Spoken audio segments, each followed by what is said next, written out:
Assalamualaikum warahmatullahi wabarakatuh.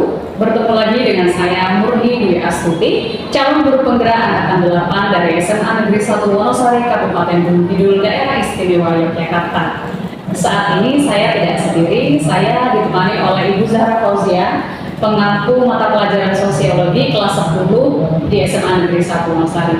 Halo Bu Zahra, gimana kabarnya Bu Zahra? Baik, Ya, mohon maaf ini mengganggu waktunya sebentar ya Bu. Hari ini kita akan mengadakan percakapan pra-observasi dan sebelum besok saya mengamati jalannya proses pembelajaran di kelas usaha. Adapun tujuan diadakannya supervisi ini adalah untuk mengetahui dan juga mengevaluasi jalannya proses pembelajaran. Dan kenapa saat ini kita mengevaluasi atau melakukan pra-observasi ini adalah untuk mempersiapkan sebelum nanti Bu Zahra melakukan proses pembelajaran agar lebih siap dan juga proses pembelajarannya itu benar-benar pembelajaran terbaik untuk murid. Gitu ya Bu Zahra. Mohon maaf sebelumnya, ini ada beberapa percakapan atau pertanyaan yang akan saya tanyakan. Yang pertama adalah berkaitan dengan tujuan dari proses pembelajaran yang akan dilakukan oleh Bu Zahra. Kira-kira tujuan pembelajaran yang tidak dicapai oleh Bu Zahra itu apa? Oke, jadi untuk materi pada pertemuan besok itu sebenarnya materi terakhir atau materi lanjutan dari bab kedua untuk pembelajaran sosiologi gitu. Jadi di pertemuan-pertemuan sebelumnya itu mereka diminta untuk menjelaskan gitu ya berkaitan dengan materi tindakan sosial dan juga identitas sosial. Dua materi di awal ini menjadi semacam pengantar untuk materi terakhir yang akan kita pelajari besok, yaitu berkaitan dengan interaksi sosial atau hubungan sosial. Jadi mereka ini diharapkan pada tujuan pembelajarannya itu diharapkan untuk bisa menganalisis dan kemudian menentukan juga bagaimana interaksi yang kemudian terjadi di masyarakat akibat adanya identitas dan tindakan sosial seperti itu. Oke, berarti tujuan dari pembelajaran yang tidak dicapai untuk pertemuan besok itu adalah untuk menganalisis dan menentukan interaksi sosial. Gitu nih Zahra. Oke, selanjutnya pertanyaan kedua adalah ini berkaitan dengan area pengembangan yang tidak dicapai oleh Bu Zahra. Kira-kira area pengembangan yang akan dicapai oleh Bu Zahra itu area pengembangan yang bagaimana? Atau apa saja gitu? Yang pertama tentu ke pengetahuan terlebih dahulu. Maka dari itu untuk pembelajaran besok itu ada strategi-strategi yang kemudian saya lakukan, yang mana mengedepankan bagaimana kemampuan masing-masing peserta didik gitu ya, sehingga dengan hal tersebut harapan saya proses pengembangan pengetahuan ini bisa berjalan lebih sempurna. Selain itu dari segi keterampilan juga berkaitan dengan kemampuan mereka untuk kemudian mengaitkan materi yang kemudian kita pelajari besok dengan kehidupan sehari-hari mereka, bahkan dengan media-media yang mungkin nantinya akan mereka gunakan. Kedua itu yang kemudian jadi hal yang penting untuk kemudian Berarti untuk area pengembangan yang tidak dicapai oleh Bu Zahra adalah area pengembangan pengetahuan dan keterampilan, itu ya Bu Zahra. Oke, selanjutnya kita akan menuju ke rancangan pembelajaran yang sudah disiapkan oleh Bu Zahra. Kira-kira rancangan pembelajaran yang akan digunakan dalam pembelajaran besok itu bagaimana strategi pembelajarannya, kemudian bisa juga dari model pembelajaran dan juga metode pembelajaran yang akan diberikan. Oke, jadi kalau untuk metode pembelajarannya sendiri itu saya besok menggunakan project based learning. Jadi nanti memang pada akhirnya mereka akan membuat suatu hal yang berkaitan dengan materi tersebut dengan caranya diawali dengan berdiskusi terlebih dahulu, kemudian mereka akan mendiskusikan materi-materi yang berkaitan dengan apa yang mereka dapatkan itu, kemudian ditampilkan atau kemudian bisa dikatakan ditunjukkan dalam suatu karya, entah itu dalam bentuk PPT, video dan lain sebagainya. Nah, untuk kemudian bisa mencapai ke sana gitu, karena tadi seperti yang saya katakan ada kemudian pengetahuan dan keterampilan yang kemudian saya harapkan bisa kembangkan, maka saya menggunakan pendekatan berdiferensiasi di sini ya. Jadi pendekatan berdiferensiasi dalam hal proses dan juga produk gitu. Prosesnya ini jadi fokus kepada nanti pada proses pembelajaran awal, mereka itu saya berikan semacam materi dengan bentuk yang berbeda-beda, ada yang video, artikel, atau juga yang punya podcast. Mereka bisa memilih materi itu tergantung dengan cara belajar belajar mereka masing-masing. Harapan saya itu bisa memudahkan mereka gitu dalam memahami materi. Namun tidak berhenti di situ karena nantinya kita juga akan mendiskusikan bersama sebagai bentuk validasi apa yang kemudian mereka telah pelajari sendiri. Setelah itu baru kemudian saya akan membuat kelompok-kelompok kecil, di mana kelompok-kelompok kecil ini juga sesuai dengan diferensiasi yang mereka miliki. Kemudian dari situ mereka akan berdiskusi dan membuat sesuatu hal, membuat produk yang di dalamnya berkaitan dengan materi yang seperti tadi saya sampaikan di ujung pembelajaran, kaitannya dengan interaksi sosial. Oke, di sini yang bisa saya tangkap berarti rancangan pembelajaran yang Bu Zahra rancang itu yang pertama dari strategi pembelajaran. Jadi Bu Zahra menggunakan pendekatan pembelajaran berdiferensiasi gitu ya Bu Zahra. Kemudian di situ nanti ada diferensiasi proses dan juga diferensiasi produk. Tapi di sini saya sepertinya juga melihat ada diferensiasi konten Bu, karena jenengan itu menggunakan berbagai macam konten yang nanti disampaikan ke siswa. Ada podcast, kemudian tadi ada artikel dan juga ada video ya. Kemudian selanjutnya juga ada diferensiasi produk. Luar biasa sekali lengkap untuk diferensiasinya. Selanjutnya untuk model pembelajarannya ini berarti Bu Zahra menggunakan model pembelajaran project based learning. Nah ini Bu Zahra, rencana pembelajaran ini kan nanti insya Allah saya akan masuk ke kelas Bu Zahra, mohon izin untuk nanti masuk. Kemudian kira-kira pembelajaran yang dilaksanakan itu kapan, hari apa, jam berapa, dan kelas apa gitu. Kemungkinan untuk pembelajaran ini akan saya laksanakan dari Selasa itu di jam ke-45 di kelas 10C, bertepatan saat itu di kelas 10C. Nanti kita ketemu di hari Selasa jam ke-45 di kelas 10C ya. Baik Bu Zahra, dengan melihat jalannya pembelajaran nanti saya juga izin untuk mencatat poin-poin dalam pembelajaran, karena nanti juga akan saya sampaikan dalam percakapan pasca observasi nanti akan dihadiri langsung oleh pengajar praktik Syariah di dalam kegiatan pendampingan individu keempat. Sebelum kita akhiri Bu Zahra, kira-kira apa yang Bu Zahra dapatkan dari percakapan kita dalam proses pra-observasi ini Bu Zahra? Hal yang kemudian bisa saya dapatkan itu berkaitan dengan bahwa sebenarnya merencanakan suatu pembelajaran itu sangat penting gitu ya. Dari segi pertanyaan yang disampaikan tadi, saya merasa bahwa ternyata kita memang sepenting itu untuk kemudian melakukan suatu pembelajaran. Karena kalau tidak nanti akhirnya justru akan hanya bingung di kelas, bagaimana dengan peserta didik juga itu akan bingung. Sehingga saya itu hal yang bisa saya tangkap dari hari ini. Luar biasa Bu Zahra. Oke, kalau begitu pokoknya saya mau izin untuk besok bisa masuk ke kelas Bu Zahra, kemudian mencatat poin-poin dalam pembelajaran. Kemudian saya juga nanti minta izin waktunya Bu Zahra mungkin sekitar setelah kegiatan pembelajaran untuk melaksanakan percakapan pasca observasi juga. Itu saja mungkin Bu Zahra untuk hari ini. Terima kasih sudah menyempatkan waktu berbincang-bincang dengan saya. Semoga pembelajarannya besok di kelas 10C berjalan dengan lancar. Itu saja ya Bu, terima kasih.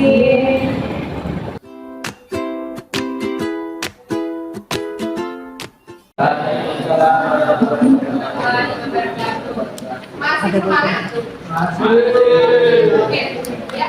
Untuk hari ini kita sudah masuk ke materi terakhir ya di bab 2, materi tadi bab 2 kita. Yang mana kemarin kita sudah belajar berkaitan dengan identitas sosial dan juga tindakan sosial. Nah, untuk pemilihan kembali materi yang sudah kita pelajari sebelumnya, kita akan melakukan kuis atau mengerjakan kuis terlebih. Ada yang sudah pernah menggunakan pakainya kartu, hampir di ada yang sudah pernah pakai kartu? Nah, oke, dibuka di webnya masing-masing. Kamu.id. Karena itu hanya singkat, jadi jangan sampai terlambat ya. Tinggal dua lagi, mana yang belum?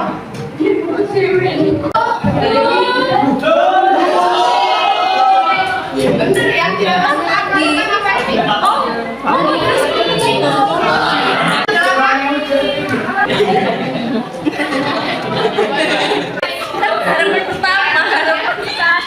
Satunya.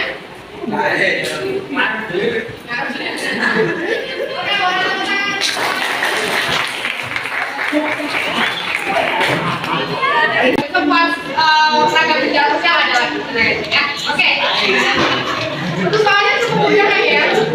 Kenapa kita kemudian awalnya dengan kuis ya? Karena memang ini atau materi yang akan kita pelajari hari ini itu ada kaitannya dengan dua materi sebelumnya. Jadi untuk bisa mengingat kembali dan membangkitkan semangat mungkin ya dari kita awalnya dari oke.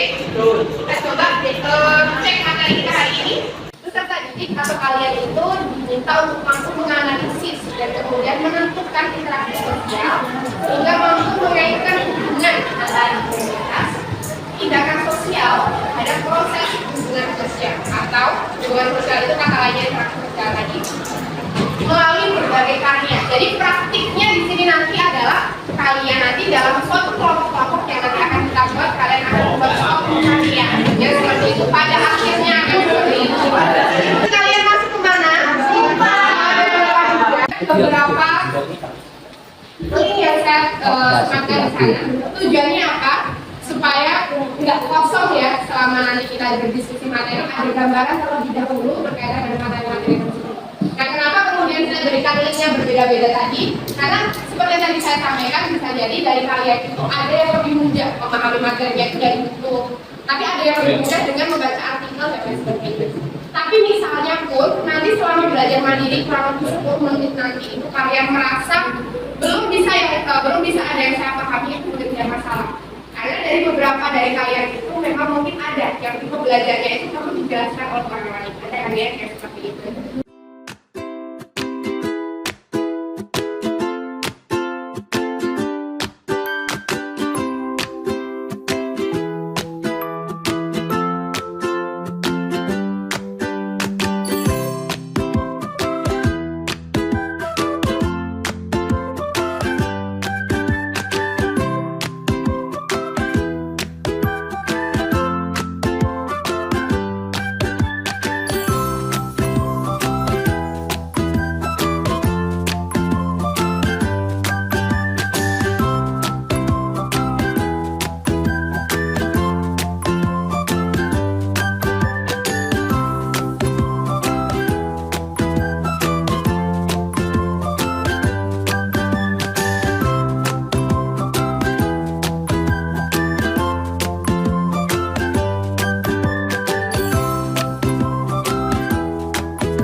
Mungkin ada yang secara sukarelawan mau memaparkan apa yang kemudian tadi didapatkan. Sedikit aja nggak masalah, apapun itu boleh. Nggak ada saja. Nonton atau baca apa? Saya lebih suka ada yang oh iya. Dan saya itu oke, apa yang didapatkan?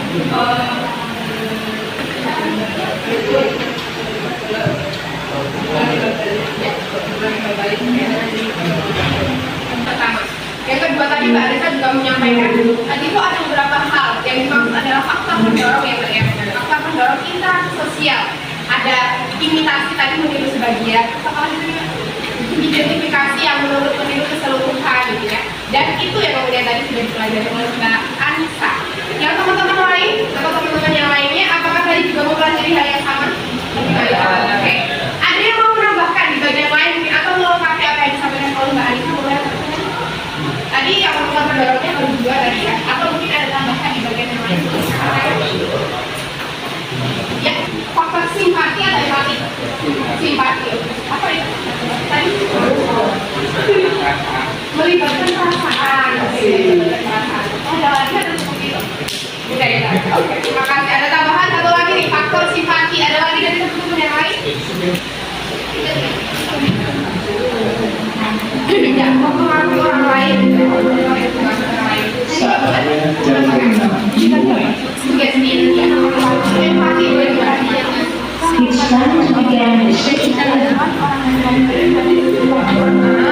Bedanya tadi itu ya sama simpati itu ya. Ini acuannya orang lain. Kalau yang tadi acuannya diri sendiri gitu kan ya. Oke, udah ada pengertian sama faktor pendorong. Ada lagi mungkin selain itu yang kalian pelajari tadi.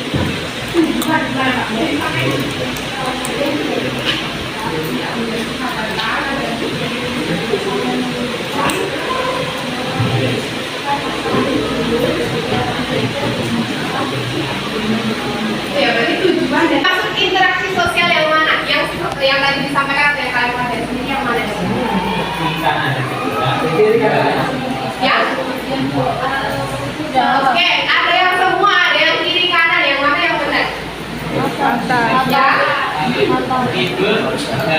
bahwa interaksi itu hubungan antara dua orang atau lebih, yang kemudian hubungan itu tercipta hubungan bareng-bareng atau aksi reaksi di dalamnya. Ada yang ngasih aksi, ada yang memberikan reaksi, itu namanya interaksi sosial. Bisa dilakukan oleh individu atau individu, seperti tadi yang dikatakan, individu atau kelompok atau kelompok dengan kelompok. Contoh deh, kalau individu dengan individu, contoh interaksi sosialnya kalau menurut kalian apa? Ngobrol. Kalau individu dengan kelompok, misalnya yang terjadi di kelas ini, iya, saya dan guru, dengan setia kalau kelompok dengan kelompok apa? Kelompok apa misalnya? Kelompok dengan kelompok, interaksi antara kelompok. Jadi biasanya menerima kedipan itu enggak? Artinya menerima kode itu enggak? Ya, dan biasanya paham ya apa yang kemudian dikedipi tanpa harus komunikasi. Pokoknya komunikasi secara terang-terangan ya. Langsung kemudian demo dan lain sebagainya.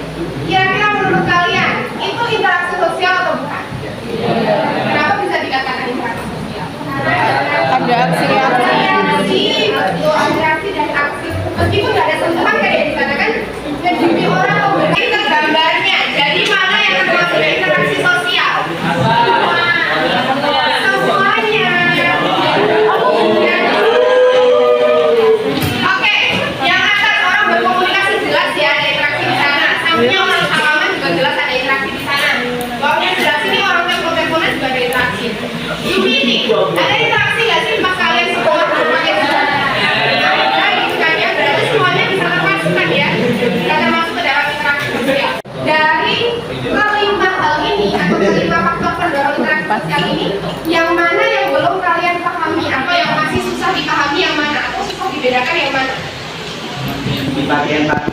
Simpati, empati, oke, sugesti, ya. Selain itu ada lagi simpati, empati ya. Terkait materi berikut ini sudah diangkat 8 ke atas, boleh angkat tangan. Baik, saya lebih baik sampai 7,9 boleh angkat tangan. Oke, yang masih di bawah angka 6 boleh angkat tangan.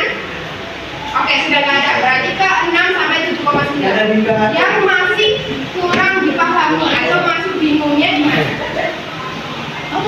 Sulit membedakan contoh atau di mana? Oh, oke. Karena ada kegiatan yang dilakukan, jadi masih perlu pengulangan lagi. Yang masih dikerjakan ada berapa identitas? Dua. Identitas apa? Identitas secara jujur sama proses menjadi atau identitas itu akan menemukan atau mencoba mencari bisa fenomena, jadi tidak harus masalah, bisa fenomena, bisa masalah, bisa konflik yang berkaitan dengan keragaman identitas. Oke. Setelah itu dianalisis penyebabnya menggunakan teori interaksi sosial yang hari ini kita pelajari. Kalian bisa pakai faktor pendorongnya, bisa pakai syaratnya, bisa pakai bentuk-bentuk tadi asosiasi kepentingan. Kemudian dianalisis kira-kira penanganannya atau sikap kita itu harus seperti apa pakai teori tindakan sosial yang kemarin kita pelajari. Masih ingat? Oke, saya berikan contoh. Ini adalah hasil dari kakak-kakak kalian kemarin. Misalnya ada yang bikin infografi, enggak bikin video jelas judul, silakan boleh.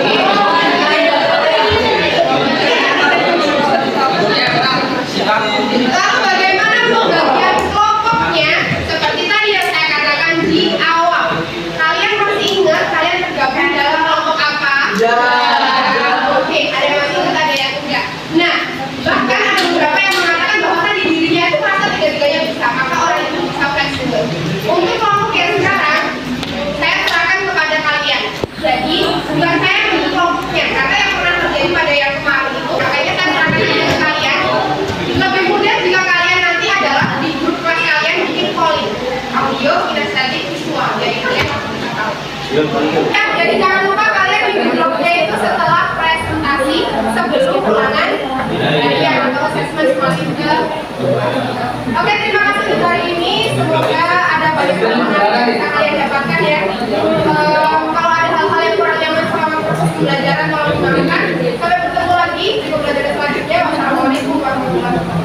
Assalamualaikum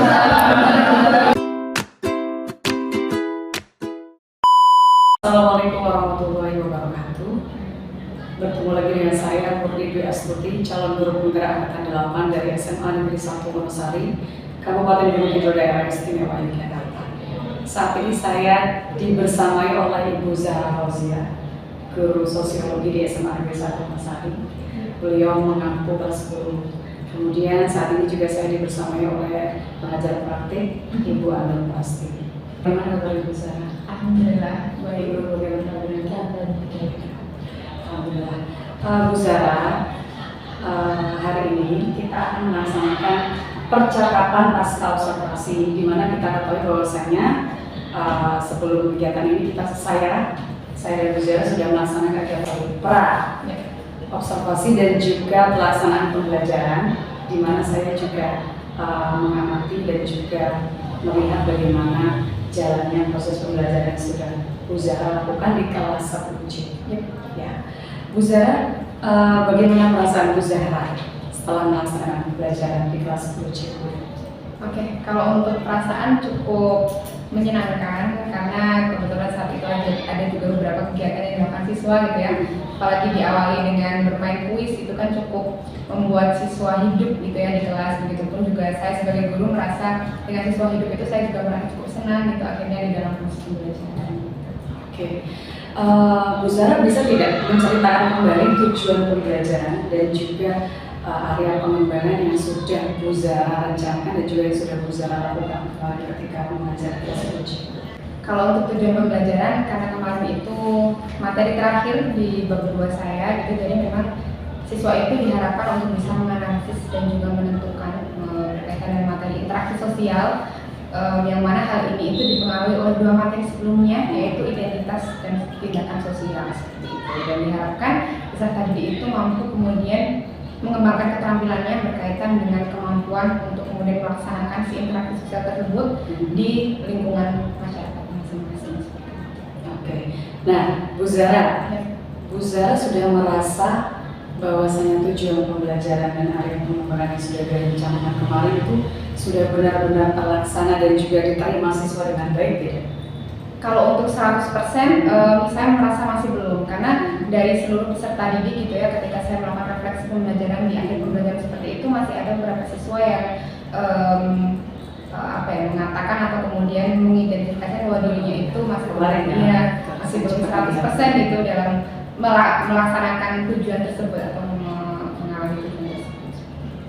Oke, nah sekarang jika harus memilih antara 1 sampai dengan 10 bisa dari pembelajaran yang sudah dilakukan, kira-kira pembelajaran kemarin itu ada di posisi berapa? 1 sampai dengan 10?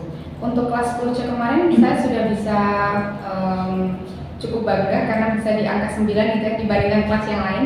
Menurut saya kemarin dari hasil refleksi yang saya dapatkan bisa di angka 9.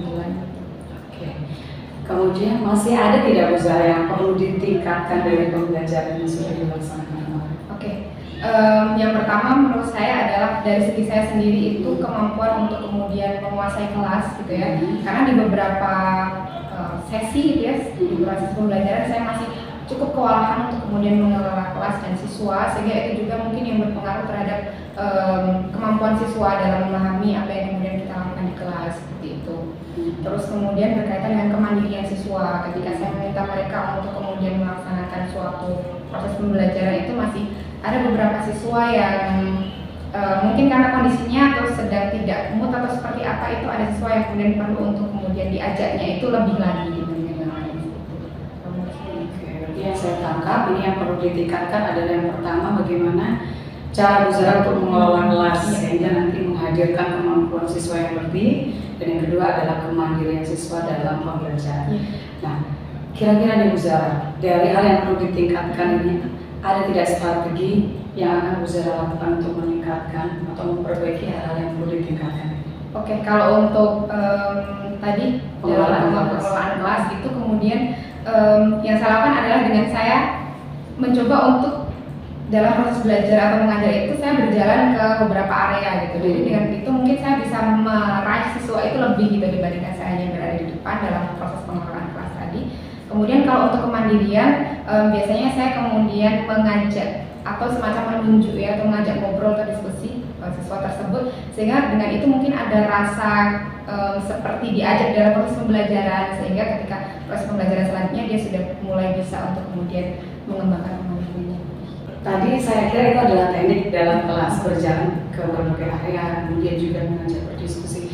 Jika ada hal mungkin yang ada kaitannya dengan peningkatan kapasitas Bu Zahra, artinya pengembangan kemampuan diri Bu Zahra untuk bisa melaksanakan pengelolaan kelas yang baik dan juga membuat siswa menjadi lebih aktif, itu mungkin ada strategi khusus yang akan dilakukan tidak Bu Zahra? Kalau untuk sejauh ini saya masih belum bisa menemukan yang pas seperti apa gitu ya, jadi mungkin saya memang harus masih belajar lagi berkaitan dengan itu, karena memang saya merasa itu masih menjadi kekurangan saya untuk kemudian kemampuan saya mengelola kelas tadi. Ya kemudian yang bisa saya lakukan tadi baru semacam teknik-teknik itu tadi. Kalau untuk kemudian strateginya sepertinya saya masih harus menggali apa yang kemudian bisa saya kembangkan ya untuk kelas saya. Nah, saya lakukan di beberapa proses pembelajaran. Jadi melaksanakan diferensiasi pembelajaran itu kalau kemarin yang kita lakukan itu kan ada diferensiasi berkaitan dengan gaya belajar. Pernah juga saya melakukan diferensiasi itu berdasarkan kesiapan belajar, jadi kemampuan belajar siswa, jadi kayak tutor sebaya seperti itu. Nah, saya rasa itu balik lagi ke tadi kemandirian dan sebagainya tadi, benar-benar saya lihat betapa mandirinya mereka di dalam proses memberikan tutor sebaya dengan teman-teman yang lain. Selain itu juga pernah saya melakukan diferensiasi ini. Kalau ini hanya berdasarkan ini lingkungan.